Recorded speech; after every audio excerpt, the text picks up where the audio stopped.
Marcia had always loved driving in the quiet of the early evening, the fading light of dusk giving the world a soft golden hue. Tonight, however, as she drove along the winding country road toward her new job, the peace that usually accompanied her on these drives was overshadowed by a nervous energy. Tomorrow she would officially assume the role of chief of police in a new town, a historic moment for both her and the community. As the first black woman to ever hold the position, Marcia knew she was stepping into uncharted territory, both as a leader and as a symbol for many. As she rounded a bend, the familiar flash of red and blue lights appeared in her rearview mirror. Marcia's heart skipped a beat. She glanced at her speedometer. She wasn't speeding. Her car was in perfect condition. There was no reason to be pulled over. Still, she sighed and pulled the car to the side of the road, the sirens wailing until she came to a complete stop. Two police officers emerged from the cruiser. They approached slowly, one on each side of her vehicle. Both were white men, their faces expressionless but their body language stiff with authority. Marcia had seen this countless times, too many times to count. In fact, this was a routine she knew all too well. The stern look, the hands resting just a little too close to their holsters, the subtle tension in their movements, all of it, unspoken but clear. The officer on the driver's side reached her window first. He didn't greet her, didn't ask how she was doing. Instead, he cut straight to his demand. License and registration. Marcia had barely rolled down her window before he barked the order. She glanced at him briefly, her pulse quickening, but she kept her composure. She knew better than to let her emotions show. Years of navigating situations like this had taught her that maintaining calm was crucial, no matter how blatant the disrespect. "Sure, officer. May I ask why I'm being stopped?" she asked, her voice steady. The officer's eyes narrowed slightly. He was tall with a shaved head and a sharp jawline. His partner, standing by the passenger side of the car, peered into the vehicle, silently observing her every move. "It's a routine traffic stop. Just show me your documents," he said, the impatience in his tone barely concealed. Marcia bit the inside of her cheek as she reached for her license and registration, careful to make her movements slow and deliberate. She knew that any sudden gesture could be misinterpreted. Handing over the documents, she watched the officer take them without even glancing at her properly, his focus instead on running her information through their system. The second officer, still standing by her passenger side, shifted his weight and looked her up and down. There was something in his gaze, disbelief, perhaps, as if he were trying to reconcile what he was seeing with his own assumptions. A black woman, alone, driving a nice car. It didn't fit into whatever narrative he had built in his head. Minutes passed. Too many minutes. Marcia kept her hands on the steering wheel, staring straight ahead, trying to suppress the rising frustration. She wasn't a stranger to this type of treatment, but tonight of all nights it felt particularly unjust. She was on her way to assume leadership over these very officers, or at least their colleagues, and here she was, being treated as if she were a criminal, as if she didn't belong. Finally, the officer returned to her window, a hint of suspicion still lingering in his expression. "Where are you headed tonight?" he asked, though the question carried more accusation than curiosity. "To work," Marcia replied simply, her gaze unwavering. The officer raised an eyebrow. "And where's that?" Marcia hesitated for just a moment, her fingers tightening slightly on the wheel. She could play along, answer vaguely, and let them draw their own conclusions. But she was tired. Tired of playing by rules that were stacked against her. Tired of the subtle and sometimes not so subtle racism that she encountered in situations like this. Tonight she wasn't just another driver being pulled over. She was the chief of police, and it was time they knew that. The silence that followed Marcia's words was thick, tense, and loaded with disbelief. The officer who had demanded her license stood frozen, blinking as if he hadn't heard her correctly. His partner, still leaning by the passenger side, straightened up abruptly, his eyes darting toward Marcia with a mixture of confusion and skepticism. The officer recovered first, though his tone now carried an edge of condescension. "Chief of police?" he repeated, almost as if he was mocking her. His lips twitched into a smirk. "You're saying you are the new chief?" Marcia could feel the heat rising in her chest, but she kept her expression neutral. She had seen this kind of disbelief before, the kind that refused to acknowledge a black woman in a position of power. It wasn't new, but it still stung every time. She nodded calmly. That's correct. I'm the new chief of police. The second officer walked around the car and joined his partner. His arms were crossed, a skeptical frown pulling at his features. You expect us to believe that? He scoffed, glancing at his partner, clearly trying to maintain control over the situation. He let out a short laugh, as if the idea of her being in charge was nothing but a joke.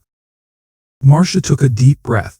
She had thought about revealing her identity sooner, but had hoped it wouldn't come to this, hoped they would handle a routine stop professionally. But this was far from that. It was clear now that these men had pulled her over for reasons that had nothing to do with the law and everything to do with the color of her skin.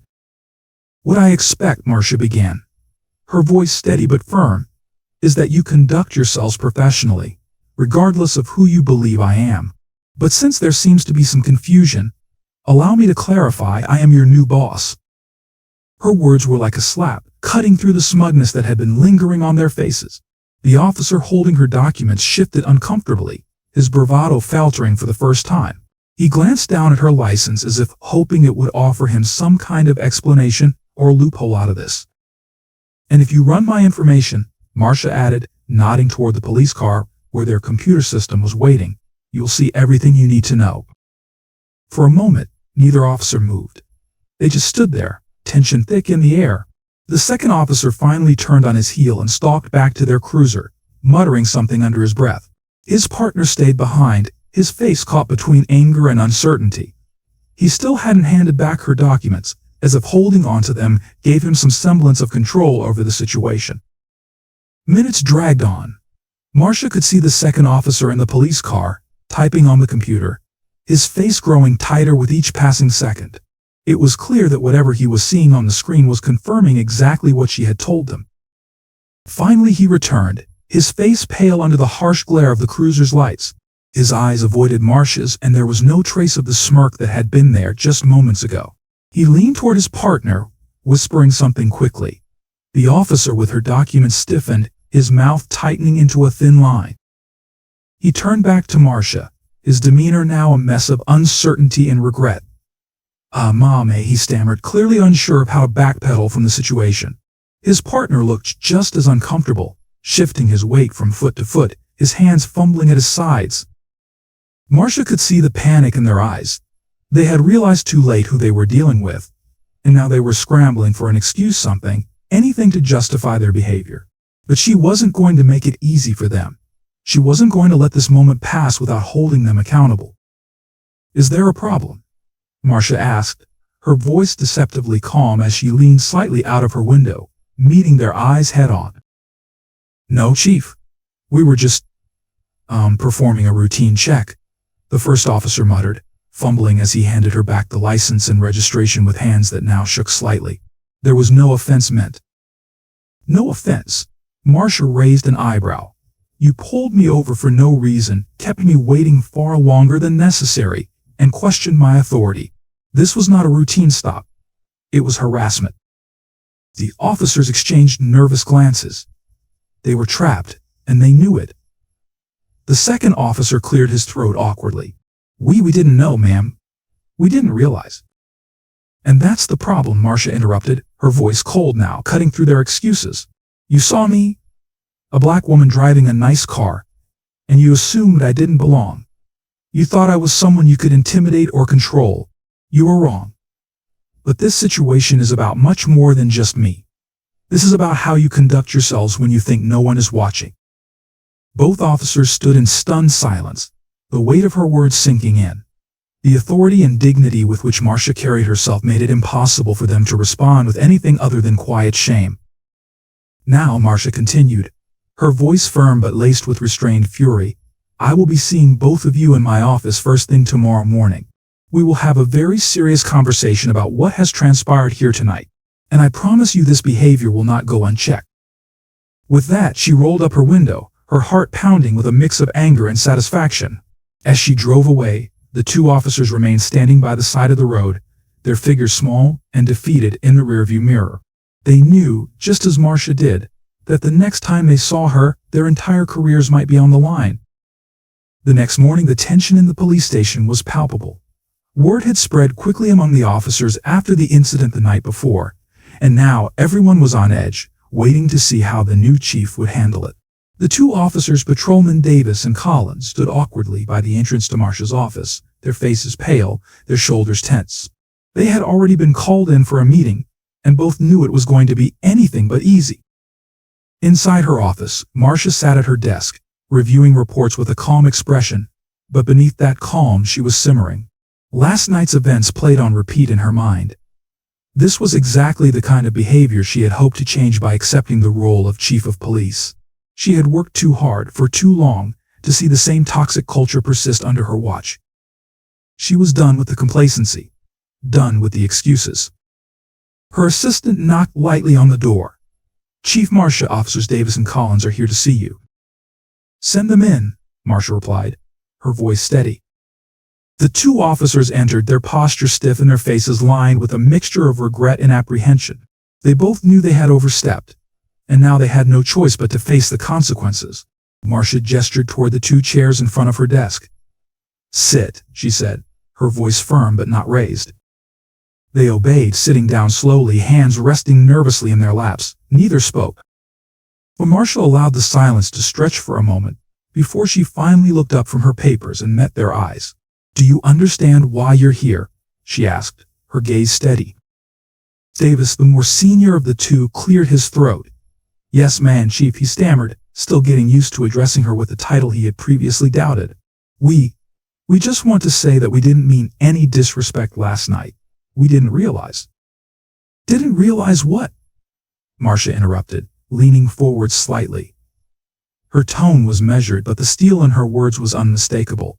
"We didn't realize that I was your new boss, or didn't realize that pulling over a black woman for no valid reason was wrong."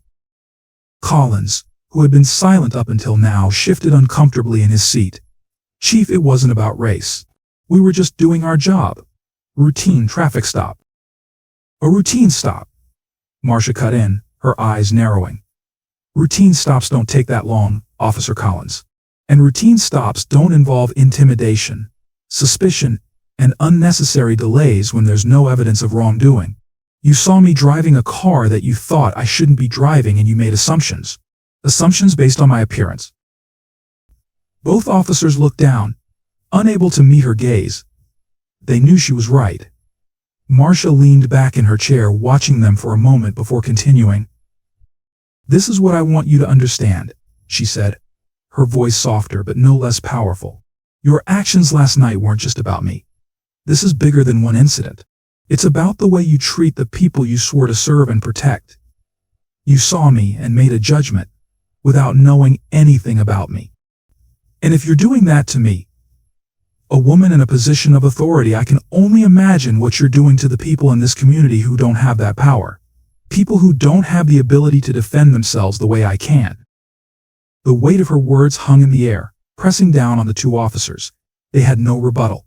They had been caught, and now they were being held accountable. "We're sorry, Chief," Davis said quietly, his voice barely above a whisper. "It won't happen again." Marcia's eyes hardened slightly.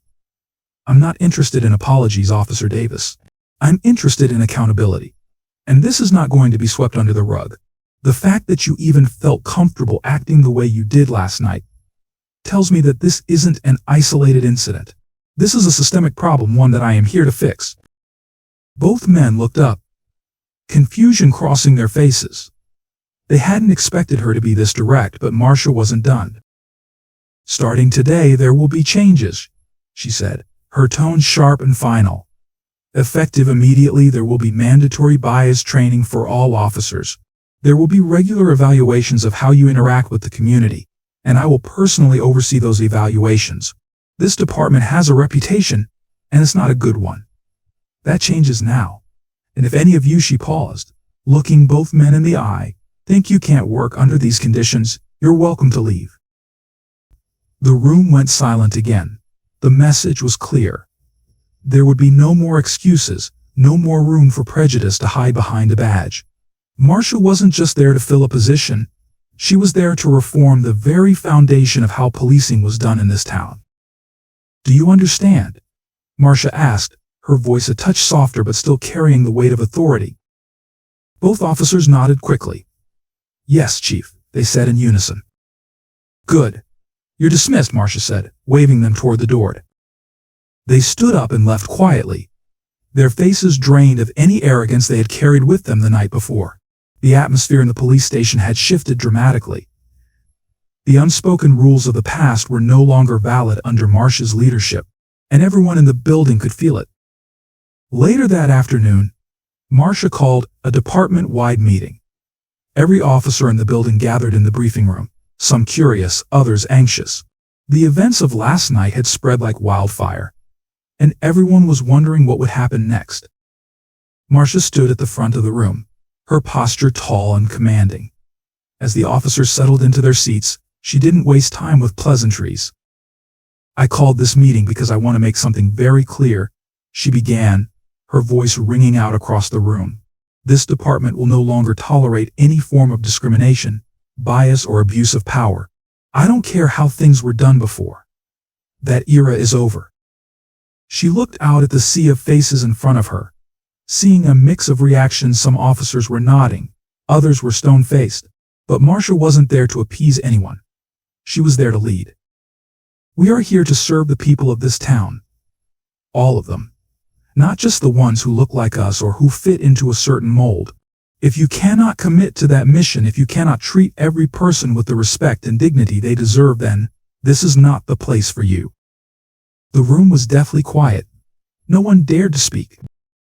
"I am committed to making this department a place of integrity and fairness," Marcia continued. "But that will only happen if every single one of you is willing to change. I'm not asking for perfection. I'm asking for accountability." With those final words, Marcia turned and walked out of the room, leaving behind a department that was no longer sure of its footing, but fully aware that change had come. Days turned into weeks, and weeks into months. The police department, once known for its outdated practices and deep-seated biases, had begun to shift under Marcia's leadership.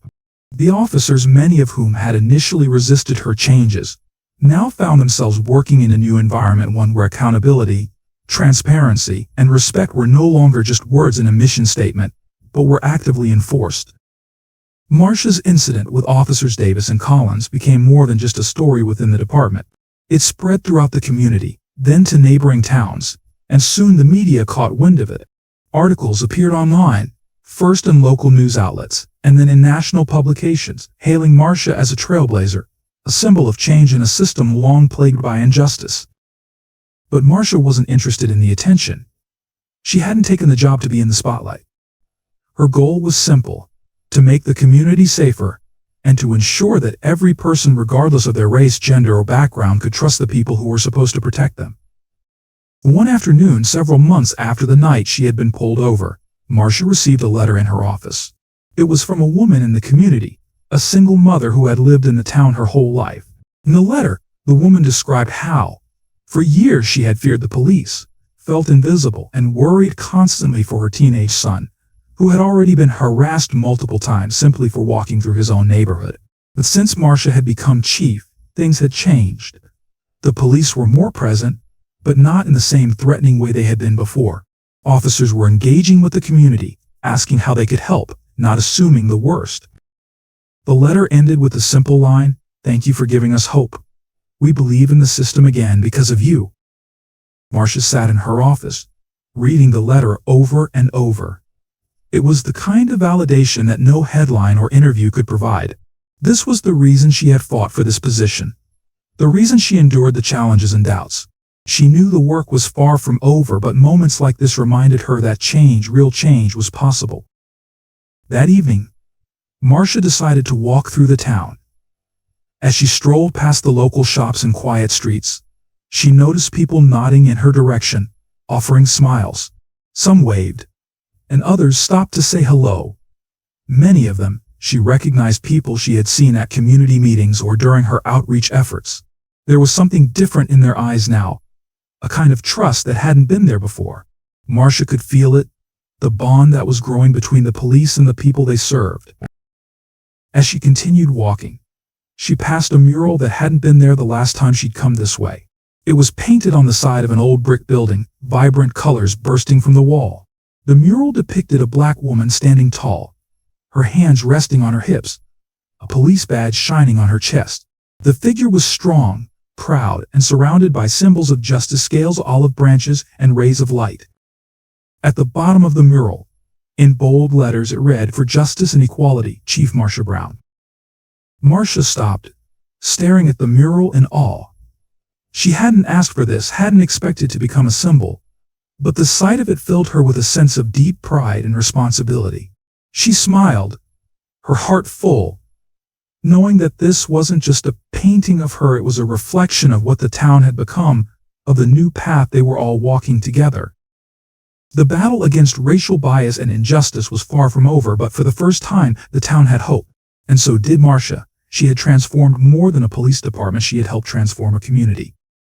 As the sun set behind her, casting a golden glow over the mural, Marcia walked away, knowing that while there was still much to be done, this was just the beginning of something beautiful.